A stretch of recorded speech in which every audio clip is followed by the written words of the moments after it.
Bonjour à tous, j'ai le plaisir aujourd'hui de vous retrouver pour analyser la pleine lune du 26 mai 2021 qui aura lieu à 11h14 heure de Greenwich. Je me présente pour les nouveaux internautes, je suis Gabrielle, astrologue, cartomancienne et numérologue. Je vous retrouve tous les 15 jours environ pour vous livrer l'étude des prochaines phases lunaires. Pour ne pas manquer les prochaines vidéos, vous pouvez, si vous le souhaitez, vous abonner pour recevoir les notifications de ma chaîne et ainsi être averti lors de l'édition de mes vidéos. À la fin de cette vidéo, je vous remercie de cliquer sur le petit pouce en l'air pour valider mon analyse. D'autre part, sous la vidéo, vous pourrez retrouver mes coordonnées, mail, téléphone et site internet pour me consulter en privé. Cette pleine lune est logée à 5,26 du Sagittaire pour la lune et du Gémeaux pour le soleil. Comme vous le savez maintenant, une pleine lune, c'est un apogée, le point culminant d'une situation qui a débuté à la nouvelle lune, donc le 11 mai dernier. On apprend des informations, on y voit plus clair. Or, nous sommes en présence ici d'une éclipse lunaire. En effet, la lune est proche du nœud sud. Les effets des événements qui auront lieu pour chacun de nous, autour du 26 mai, vont avoir une incidence sur plusieurs mois, et même pour certains jusqu'à 6 mois, si vous avez des planètes personnelles, le Soleil, la Lune, Mercure ou Vénus, proches de ce degré 5 du Sagittaire ou du Gémeaux. La maison concernée vous renseignera sur le secteur de votre vie qui va opérer les mutations. Quelquefois, les événements peuvent se produire en sous-marin, ne pas être perceptibles au moment de l'éclipse, alors n'hésitez pas à noter vos actions lors de cette période sur un calepin. Le nœud nord fait un beau trigone à Saturne, donc les changements qui s'opéreront suite à cette éclipse solaire vont s'inscrire dans le temps avec des bases solides.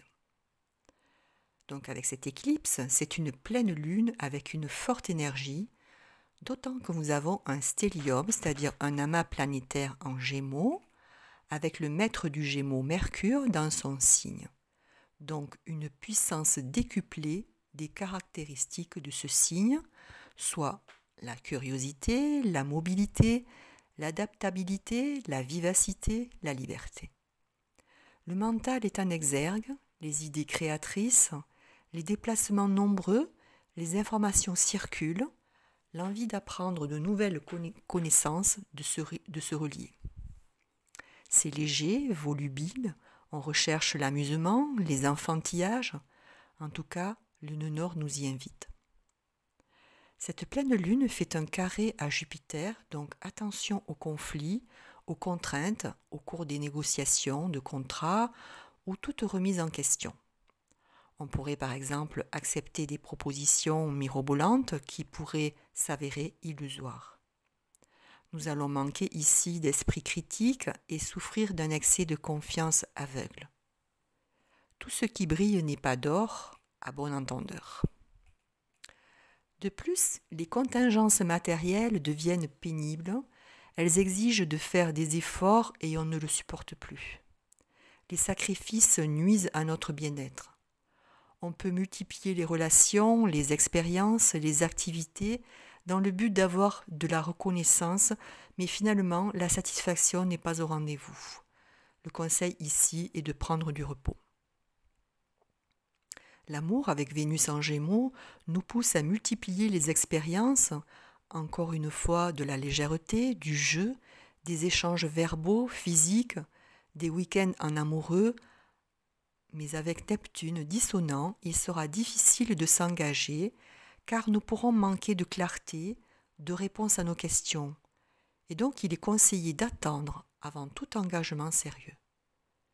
Saturne pourrait aider à poser les bases solides, or il est rétrograde depuis le 24 mai. Et donc, il serait bon d'attendre la fin de la période de rétrogradation, le 12 octobre prochain, pour aller plus loin dans une relation.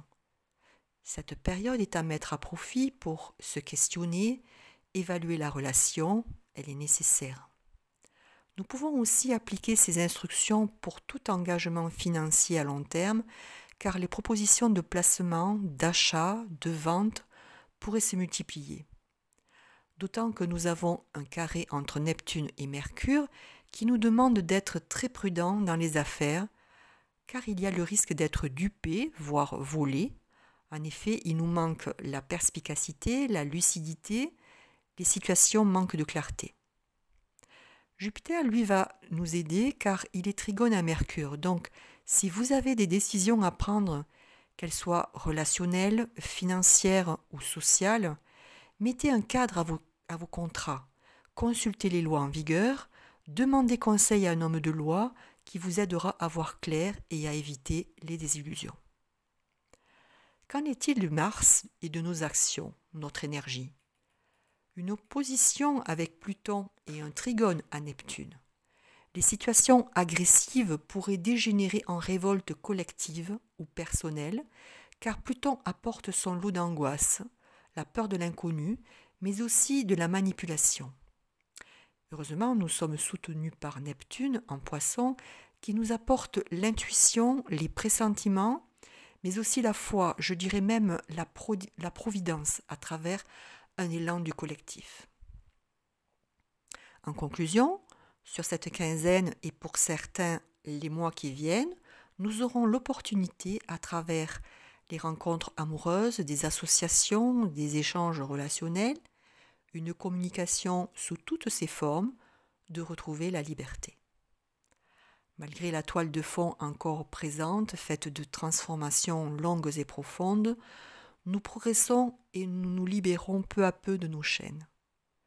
Je le répète depuis des mois, il est essentiel de couper le mental afin de capter les révélations que nous envoie l'univers à travers nos pressentiments, nos intuitions, nos rêves. Pour certains, vous pouvez utiliser la méditation, la relaxation, le yoga, pour d'autres les activités manuelles, artistiques, pour d'autres la prière qui n'est pas forcément liée à une religion, pour d'autres encore les activités nature, montagne, mer, forêt, à chacun de trouver son trip. C'est essentiel pour le lâcher-prise. Les signes sur le devant de la scène ce mois-ci seront avant tout les Gémeaux, les Sagittaires du premier décan et les Poissons. Pour les autres signes, comme toujours, regardez dans votre thème dans quelle maison se trouvent actuellement le Soleil et la Lune. Ce seront les domaines focus de cette quinzaine. Vous pouvez me contacter à travers mon site www.aveniretsymbole.fr si vous avez besoin d'aide pour trouver le secteur concerné. En numérologie, lorsqu'on ajoute tous les chiffres pour le 26 mai 2021, soit 2 plus 6 plus 5 plus 2 plus 2 plus 1, on obtient 18, soit 8 plus 1, 9. Nous sommes toujours dans la même énergie. Je vous renvoie donc à l'analyse de la pleine lune du 28 mars 2021, présente sur ma chaîne. Je vous donne rendez-vous pour l'étude de la nouvelle lune du 10 juin 2021 dans quelques jours. En attendant, je vous remercie de vous abonner en cliquant sur la cloche et actionner le pouce en l'air afin de soutenir ma chaîne. N'hésitez pas à me contacter par mail aveniretsymbole@orange.fr ou à visiter mon site www.aveniretsymbole.fr. Je vous souhaite de profiter au mieux de ces ouvertures au monde et à très vite.